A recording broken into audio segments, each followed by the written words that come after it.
Hello, I'm Geoffrey Boot and I'm responding to the Chamber of Commerce questions. Question 1. We need to ensure that vocational training is available on Ireland. There is already a graduate scheme available to incentivise employers and employees that needs to be reviewed. It is important that we try and recruit on Ireland, and the University College of Man needs to run the right courses to respond to employers' requirements. This is not just initial training, but upskilling. We have to face the fact that some skill sets are not available on Ireland and will require off-island employees. So we must ensure that the work permit system or exemptions are reviewed to allow new workers to come to the island, however, not at the expense of the Manx workforce. Question 2. I'm inclined to agree with the term regulatory creep and over-regulation, but there is no quick fix. We have to follow best practice elsewhere to remain able to do business on and off Ireland.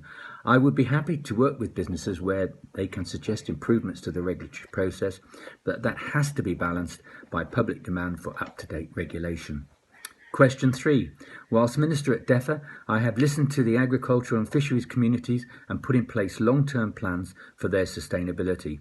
These changes don't always suit everyone, but I believe in a sustainable approach. Innovation is key, and my department has, through the Food Matters strategy, encouraged many new businesses and helped develop them, and if re-elected I will continue to encourage innovation and talk to businesses about their ongoing plans. Question 4. Ongoing support is difficult to quantify at this particular stage. It is becoming a post-COVID period, but there are still changes ahead that may require continued intervention. Question 5. In my role as Minister at DEFA, I have been at the centre of Brexit, trying to maintain access for our agricultural and fishery products and also access unfettered to the UK market. In basic terms, we have achieved that and more, but there is sadly a bureaucratic burden that goes with it.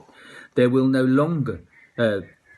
be longer-term benefits from Brexit, particularly in the fisheries sector, where we will recover quota, and we have already removed latency, in other words, vessels from other jurisdictions that have potential access to our waters. I will continue to pursue opportunities where they are and where they appear. Question 6. From feedback that I've had, many businesses have an interest in a greener approach. There are many things that can be done that not only benefit the environment but cut costs too. LED lighting, solar power generation, better insulated premises, they all have a payback. Government has introduced a new Green Living Grant. Money is available in the Climate Change Adaptation Fund for government as well as the private sector.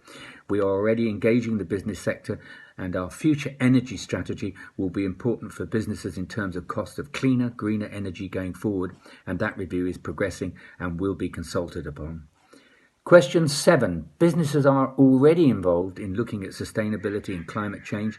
Not only is it good and can save money for the businesses involved, but customers are starting to shop around and buy from eco-sustainable businesses. Biosphere is proving to be an excellent marketing tool for business, and my department has been key to this. It reaches out to everyone and exemplifies the excellent environment we all enjoy, and there may be other individuals and businesses alike that may wish to join us for that reason. Biosphere is not supposed to restrict economic growth. It just signposts our sustainability and also has regard to our culture and environment. Question 8. I think that some of the other answers already address these issues around recruitment, work permits, graduate schemes and vocational training and reskilling on Ireland.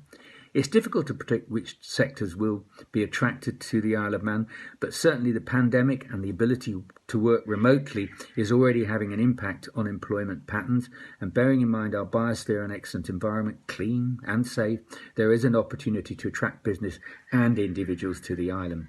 We need to continue to promote this, along with the schemes I've mentioned earlier, to bring in new blood as well as secure the retention or return of our island student workforce.